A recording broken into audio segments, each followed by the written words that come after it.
என்னோட பேர் பீட்டர் ராஜா. உயர்நிலைப்பள்ளி தலைமை ஆசிரியராக பணி முடிஞ்சிட்ருக்கேன். 2013 டிசம்பரில் நான் இந்த பள்ளிக்கு வரும் பொழுது 6, 7, 8, 9ஆம் வகுப்பில் 200 மாணவர்கள் பயின்று வந்தனர். ஏறக்குறைய ஒரு 10 ஆசிரியர் பெருமக்கள் இங்கு பணியாற்றி வந்தனர். ஃபஸ்ட்டு மீட்டிங், ஹெச்எம் மீட்டிங் வந்தவுடனே ஸ்டாஃபை கூப்பிட்டு ஹெச்எம்மும் ஸ்டாஃபும் உட்காந்து பேசினோம். அருமையான ஆசிரியர் பெருமக்கள். என்னுடைய உள்ளுணர்வை சொன்னேன், இந்த மாதிரி அரசு பள்ளியை டெவலப் பண்ணலாம், நான் ரெடி, நீங்கள் ரெடியா அப்படின்னு கேட்டேன். சரி, இந்த பள்ளியை மாற்ற வேண்டும், இந்த பள்ளியை ஒரு மிகப்பெரிய பள்ளியாக, மாவட்டத்தின் சிறந்த பள்ளியாக மாற்றணுன்ற ஒரு எண்ணத்தோட வகுப்பு வாரியாக மாணவர்கள்ட்ட ஆசிரியர் பெருமக்களோட உதவியோடு பேச ஆரம்பித்தோம்.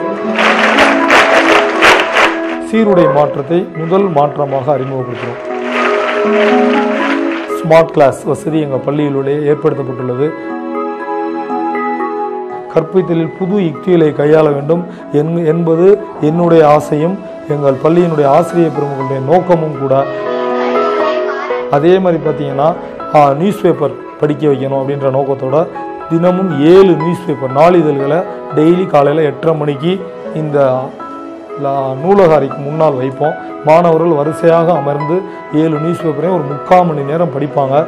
படித்த நியூஸ் பேப்பரை டிஸ்கஸ் பண்ணுவாங்க கிளாஸில். தமிழக பள்ளிக்கல்வித்துறை வரலாற்றிலேயே வேறு எந்த பள்ளியிலையும் இல்லாத ஒரு விஷயம், டிஜிட்டல் லைப்ரரி. ஆன்லைன் இல்லாமல் ஆஃப்லைன்லேயே ஏறக்குறைய ஒரு 45,000 வீடியோக்கள், 50,000 புத்தகங்களை பார்க்கக்கூடிய ஒரு வசதியை தமிழகத்தில் முதலாக ஏற்படுத்தி கொடுத்திருக்கின்றோம். மாணவர் தலைவர்களை எதிர்காலத்தில் உருவாக்க வேண்டும் என்ற நோக்கத்தோடு மாணவர்கள் பேசும் அளவுக்கு உயரம் குறைவாக போடியம் செஞ்சு வச்சுருக்கோம். எங்களுடைய மாணவர்கள் மேடையில் பேசுவதற்கு கொஞ்சம் கூட தயங்க மாட்டாங்க. ஒரு ப்ரோக்ராமே நடத்த சொன்னால் நடத்திடுவாங்க. 10 நிமிஷம் டைம் கொடுத்தீங்கன்னா ஒரு நாடகத்தையே நடித்து காட்டிடுவாங்க. அந்த அளவுக்கு மாணவர்கள் இங்கே உருவாக்கப்படுகிறார்கள். சாட்டர்டே, சண்டே, மாலை நேர சிறப்பு வகுப்புகள், இதெல்லாம் நாங்கள் மாணவர்களுக்கு சிறப்பாக செஞ்சிட்ருக்கோம். எல்லாத்துக்கும் மேலே எங்கள் பள்ளியில் வாசிக்க தெரியாமல் சேரக்கூடிய மாணவர்களுக்கு வாசிக்கிறதுக்கும் தனி கிளாஸ் வச்சுருக்கோம். மாணவர் எண்ணிக்கை தமிழ்நாட்டில் வேறு எந்த பள்ளியிலும் இல்லாத அளவுக்கு உயர்த்தணும் அப்படின்னு ஆசைப்பட்டோம். 17, 18 இந்த கல்வியாண்டில் 953 மாணவர்கள் இந்த பள்ளியில் படிக்கக்கூடிய அளவிற்கு இந்த பள்ளி வளர்ந்திருக்கின்றது.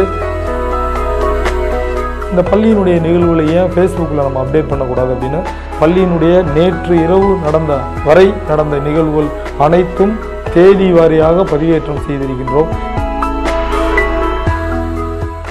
பள்ளிகளுக்கெல்லாம் தலையாய பள்ளி என்ற ஒரு நிலையை அடைய வேண்டும் என்ற நோக்கத்தோடு நானும் என்னுடன் பணியாற்றக்கூடிய அத்துணை ஆசிரியர் பெருமக்களும் ஒரு குடும்பமாக இணைந்து பல்வேறு திட்டங்களை தீட்டி சிகரத்தை நோக்கிய நடைபோட்டு கொண்டிருக்கிறோம்.